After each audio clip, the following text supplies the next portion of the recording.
My name is Vonda, and I'm 33 years old. I still remember the exact moment I realized my mother-in-law had stopped seeing me as a person. It wasn't during one of her usual cold remarks at dinner, or when she'd correct the way I set the table in my own home. It was a Tuesday evening in November, when she gathered every single member of her family in her living room, her 3 daughters, their husbands, my brother-in-law Greg, his wife, 2 aunts, and my husband, Trevor, and announced that she wanted to hold a vote. A family vote. About me. I was standing just outside the doorway to the kitchen, holding a tray of teacups I'd been asked to bring out, when I heard her say it.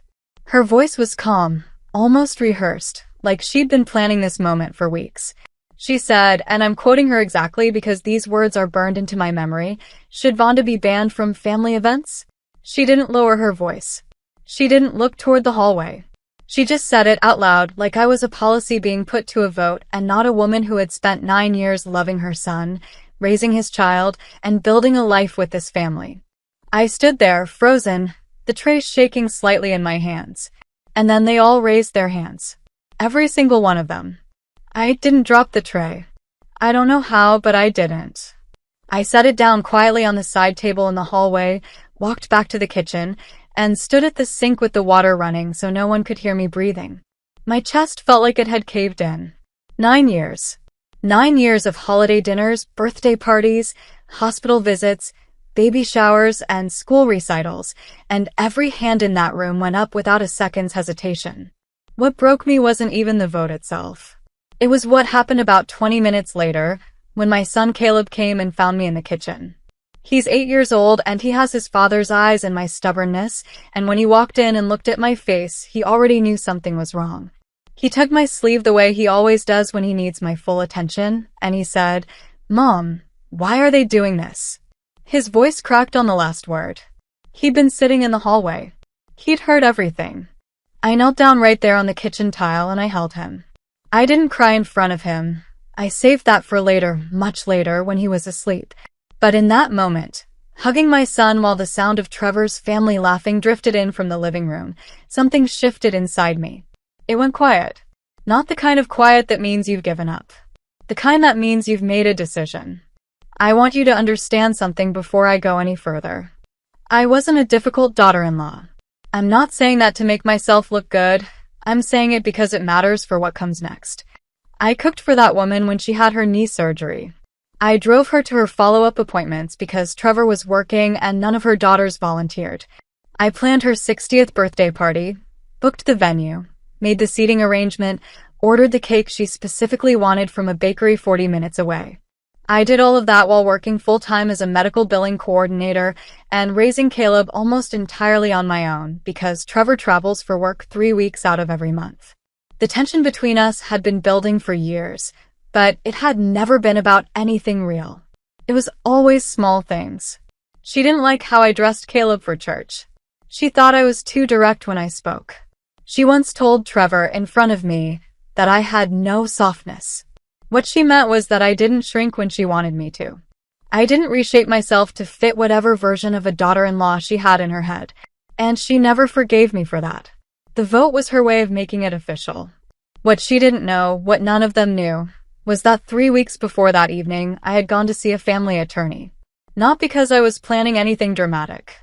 I'd gone because Trevor and I had been quietly discussing separation for months, and I wanted to understand my rights. I wanted to know where I stood before things got complicated. My attorney, a sharp woman named Ms. Caldwell, had started pulling together documentation. Financial records. Property assessments. A record of the informal loan Trevor's mother had given us years ago, the one she'd always dangled over my head but never put in writing. That Tuesday evening, sitting on the kitchen floor with Caleb in my arms, I texted Ms. Caldwell one sentence. Move forward. I didn't fight back that night. I didn't walk into that living room and say a single word to any of them. I bathed my son, read him his story, turned off his light, and went to bed. I let them have their vote. I let them believe they had one. But the next week, they received a letter from a law firm. And inside was something that shut them up immediately. The letter arrived on a Thursday morning. I know this because Trevor called me at 9:47 a.m., and his voice was different from any tone I had ever heard from him in 9 years of marriage. Not angry. Not defensive. Something closer to rattled. The voice of a man who had just realized that the ground beneath him wasn't as solid as he thought. He said, "Vonda, my mother got something in the mail." I told him I knew.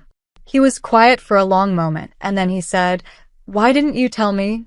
I said, "Trevor, your entire family raised their hands to ban me from family events while our son sat in the hallway and listened. I don't owe anyone a warning." He didn't have an answer for that. Miss Caldwell had sent a formal legal notice outlining several things simultaneously. First, it addressed the informal loan his mother had given us 4 years ago, $32,000 that had never been documented, never assigned an interest rate, and had been used repeatedly as emotional leverage whenever his mother wanted to remind me of my place. Miss Caldwell had drafted a repayment structure and proposed a clear, legally binding agreement that would convert that vague gift into a formal loan with terms. No more gray area. No more power in that money.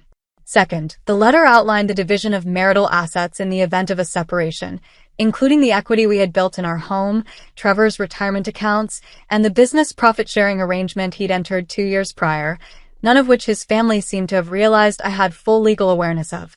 Third, and this was the part that apparently made his sister actually put the letter down and leave the room, Ms. Caldwell had included a formal notice regarding defamation. A family meeting, held with multiple adult witnesses, at which I was declared unwelcome and voted out of my own family circle, could be argued as coordinated reputational harm. We weren't filing anything yet.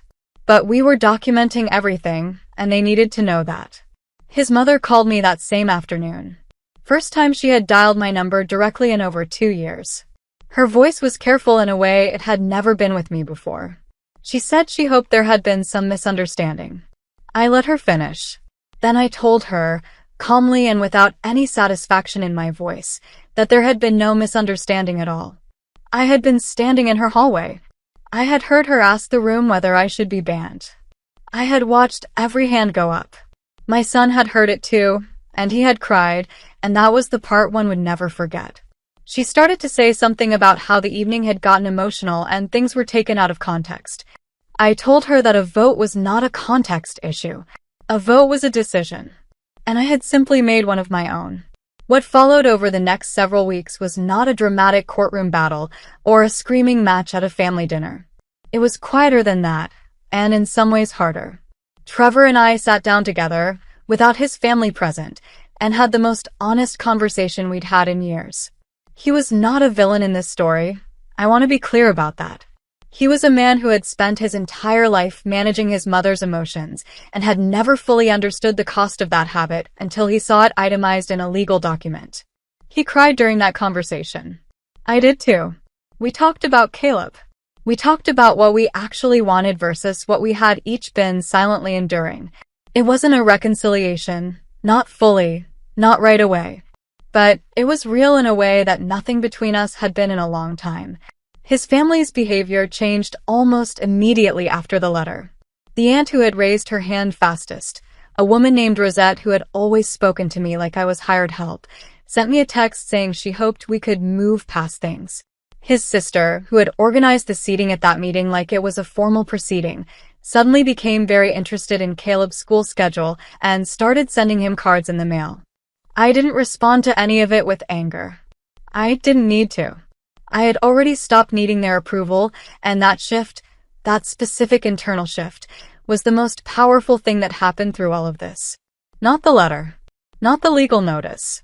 The moment I stopped caring whether they accepted me.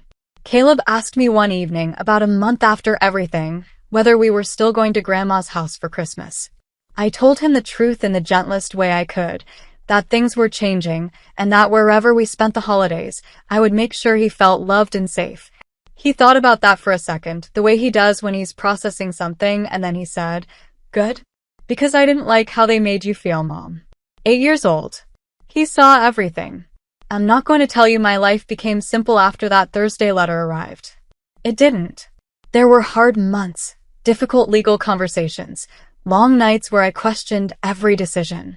But I never once regretted sending that text to Ms. Caldwell. Not for a single moment.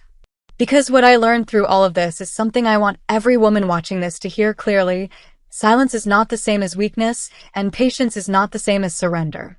Sometimes the most powerful thing you can do is simply stop explaining yourself to people who are never willing to understand you and let your next move do the talking instead. They held a vote to remove me from the family. What they didn't realize was that I had already decided to outgrow them entirely.